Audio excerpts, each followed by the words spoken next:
अंधा प्रेम एक सच्ची प्रेम कहानी।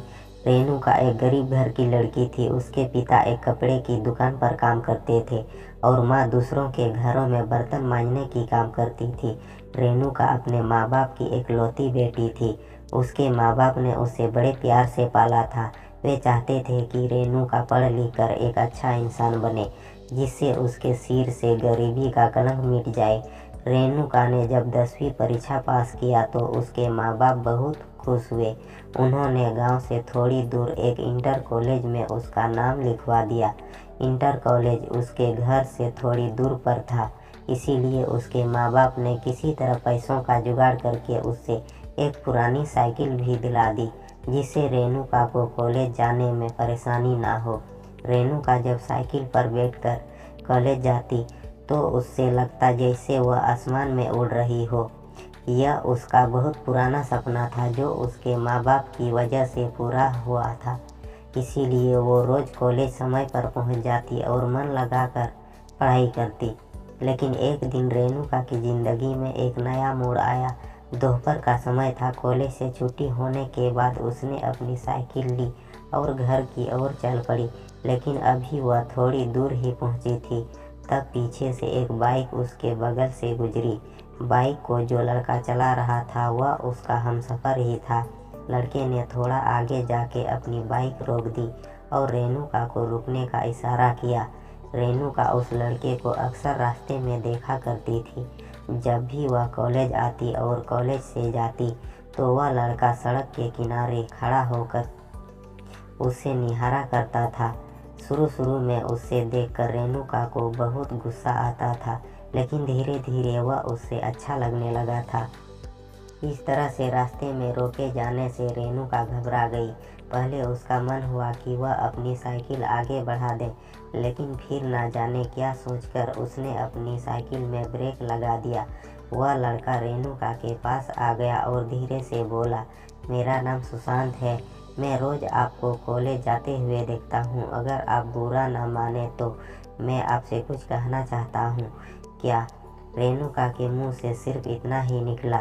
सुशांत ने अपनी शर्ट की जेब से एक गुलाब की कली निकालकर उसके हाथ में रख दी और उसकी मुट्ठी बंद करते हुए बोला, मैं तुमसे बहुत प्यार करता हूँ।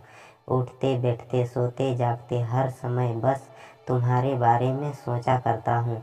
मुझे कुछ भी अच्छा नहीं लगता। सुशांत और भी कुछ कहना चाहता था, पर रेणुका ने उसके होठों पर हाथ रखकर उसे चुप करा दिया। तो आपको मेरा प्यार कबूल है? सुशांत ने रेणुका की आंखों में आंखें डालकर पूछा। रेणुका शर्मा गई। उसने चुपचाप हाँ में अपनी गर्दन हिलाई और साइकिल पर बैठकर तेजी पैडल चलाती हुई अपने घर चली गई। इस तरह रेणुका और सुशांत में बातचीत की शुरुआत हो गई। सुशांत रोज उसके लिए कोई ना कोई गिफ्ट लाता और उसके लिए जीने मरने की कस्में खाता। उसकी बातें सुनकर रेणुका दीवानी हो जाती है और सपनों की दुनिया में खो जाती है। एक दिन सुशांत ने रेणुका से कहीं घूमने जाने का आग्रह किया।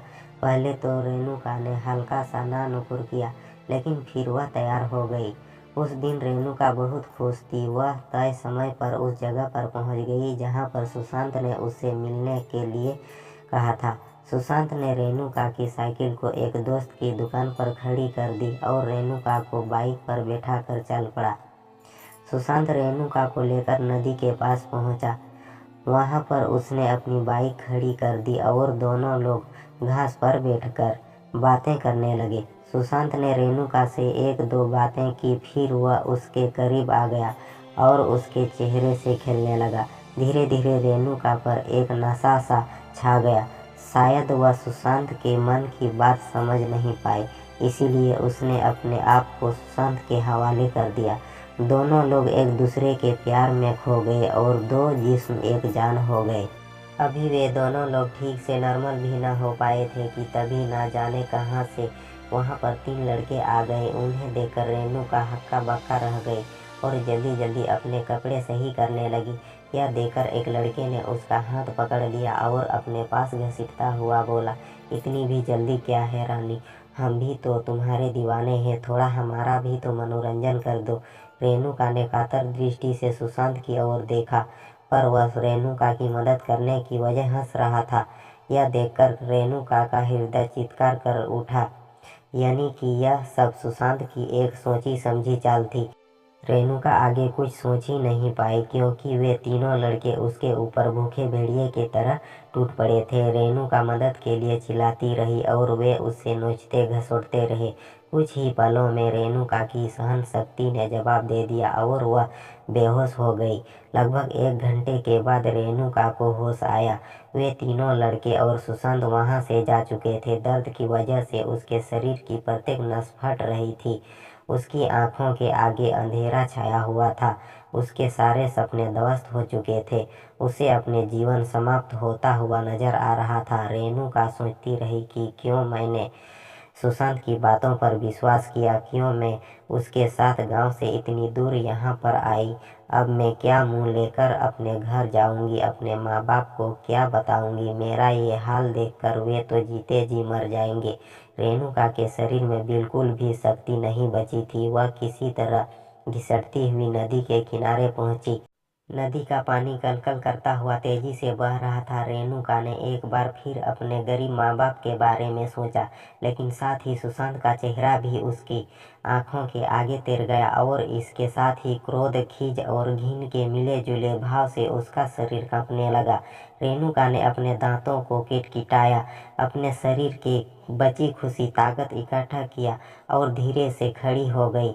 उसने अपनी आंखें बंद कर ली, हाथ जोड़ करके मन ही मन अपने माता पिता से माफ़ी मांगी और फिर नदी में छलांग लगा दी।